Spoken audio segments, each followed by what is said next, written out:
پرانے وقتوں کی بات ہے کہ بغداد شہر میں دو بھائی رہتے تھے۔ ایک کا نام رحیم داد تھا جسے سب رحیمو بلاتے، اور دوسرے کا نام کرم داد تھا جسے سب کرمو بلاتے تھے۔ بغداد کے بازار میں دونوں بھائیوں کی کپڑے کی دکان تھی۔ یوں تو دونوں کا آپس میں بہت پیار تھا، لیکن دونوں میں ایک برائی تھی، اور وہ یہ کہ دونوں پرلے درجے کے ضدی تھے۔ اس قدر ضدی کہ جب ضد پر آتے تو کئی دن ایک دوسرے سے بات تک نہ کرتے۔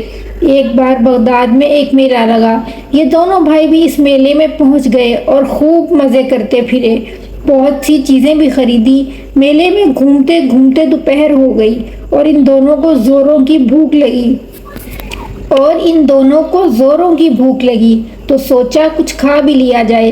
سامنے ہی گرم گرم کباب تلے جا رہے تھے۔ دیکھ کر دونوں کے منہ میں پانی بھر آیا۔ دونوں بھائی لپک کر کبابوں کے ٹھیلے پر پہنچ گئے۔ پیسے نکالے تو اب ان کی جیب میں کل 10 روپے ہی باقی تھے۔ سستا زمانہ تھا، لہٰذا 10 روپے کے کچھ کباب انہوں نے خرید لیے اور تھیلے میں ڈال کر چل پڑے۔ راستے میں ایک سایہ دار درخت کے نیچے دونوں بیٹھ گئے اور کباب کھانے کے لیے تھیلا کھولا تو یہ دیکھ کر چونک گئے کہ اس میں کباب تو 5 ہیں، اب ان کو تقسیم کیسے کریں؟ رحیمو بولا، میں تم سے بڑا ہوں تو میں 3 کباب کھاؤں گا، تم چھوٹے ہو تو تم 2 کھا لینا۔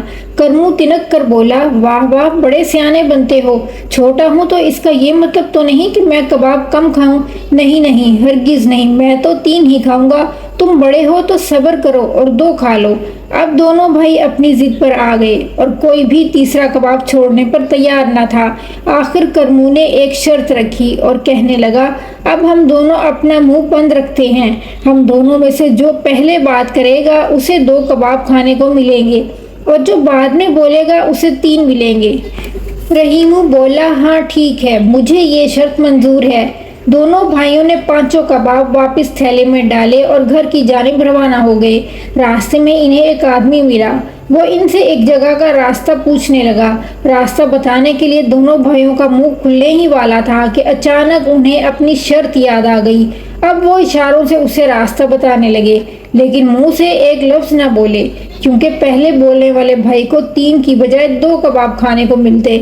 وہ آدمی کہنے لگا، ارے میں بھی کن سے راستہ پوچھ بیٹھا، تم بیچارے کیا بتاؤ گے، تم دونوں تو گونگے ہو۔ دونوں بھائیوں کو آدمی کی بات پر بے حد غصہ آیا، لیکن کرتے کیا، صبر کا گھونٹ پی لیا اور چپ کا روزہ نہ توڑا۔ دھوپ اور بھوک کی وجہ سے دونوں کا حال برا ہونے لگا تو وہ ایک درخت کے سائے میں بیٹھ گئے۔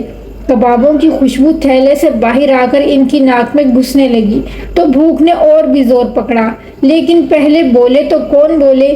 درخت کے نیچے بیٹھے انہیں ابھی زیادہ دیر نہ ہوئی تھی کہ 2 آدمی بھاگے ہوئے ان کی طرف آئے اور ایک گٹھڑی ان کے آگے پھینک کر بھاگ نکلے۔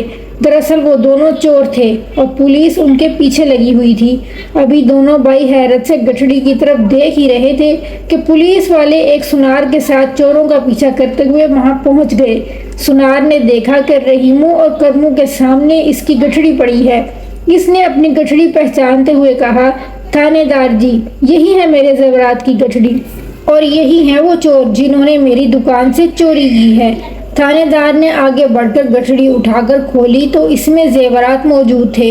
دونوں بھائیوں نے منہ بند ہی رکھا اور زور زور سے سر ہلاتے ہوئے ہاتھوں سے اشارے کر کر کے کچھ سمجھانے کی کوشش کرنے لگے، لیکن تھانے دار کہنے لگا، 2.5 من کا سر ہلائے جاتے ہو، ٹکے کی زبان نہیں ہلتی تمہاری، لے چلو انہیں تھانے، ذرا ان کی خدمت کرتے ہیں۔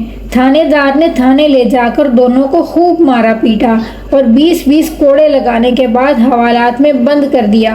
دونوں بھائی درد سے کراہتے رہے، لیکن کبابوں کی ضد میں منہ کو ایسا تالا لگایا کہ ایک لفظ نہ بولے۔ کچھ ہی دیر بعد سپاہی اصل چوروں کو پکڑ لائے تو تھانے دار نے حیرت سے دونوں بھائیوں سے پوچھا، جب تم لوگوں نے چوری نہیں کی تو بتایا کیوں نہیں، کیوں خاموشی سے کوڑے کھاتے رہے؟ لیکن دونوں ایسے ڈھیٹ تھے کہ درد سے کراہتے رہے اور منہ سے کچھ نہ بولے۔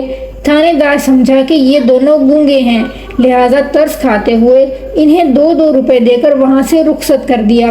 رات ہوتے ہوتے دونوں بھائی اپنی دکان پر پہنچے اور وہیں دکان کے پیچھے ان کا کمرہ تھا جس میں دونوں بھائی رہتے تھے۔ دونوں بھائی کوڑوں کی مار سے کراہتے ہوئے بستر پر جا گرے۔ بھوک نے بھی ان کا برا حال کر رکھا تھا، لیکن ڈھیٹ ایسے تھے کہ اپنی ضد نہ چھوڑی۔